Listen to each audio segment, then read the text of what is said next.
અરવલ્લી બાયડના જાલમપુર ગામમાં મધરાત્રે ચોરીનો આતંક. અરવલ્લી જિલ્લાના બાયડ તાલુકાના જાલમપુરા ગામમાં ગઈકાલે મધરાત્રે ચોરોએ આતંક મચાવ્યો હતો.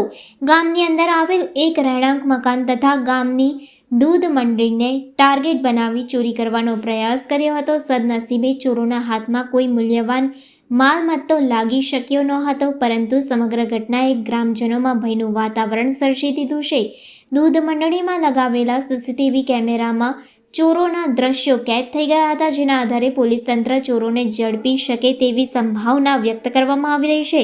સ્થાનિક ગ્રામજનોનું કહેવું છે કે ગામમાં પોલીસની પેટ્રોલિંગ વ્યવસ્થા નબળી હોવાથી ચોરો નિર્ભય બની આ વિસ્તાર જાલમપુરા તથા હઠીપુરા ગામમાં તથા ખેતરોમાં વીજ વાયરોથી તાર ફેન્સિંગના દરવાજા ચોરવા, ડ્રીપની પાઇપો ચોરવી વગેરે વારંવાર આવા કૃત્યોને અંજામ આપી રહ્યા છે. ગામના આગેવાનો તથા નાગરિકોએ તાત્કાલિક કાર્યવાહી કરી ચોરોને કાબૂમાં લેવા અને ગામમાં સુરક્ષાની વ્યવસ્થા કડક કરવાની માંગણી કરવામાં આવી છે.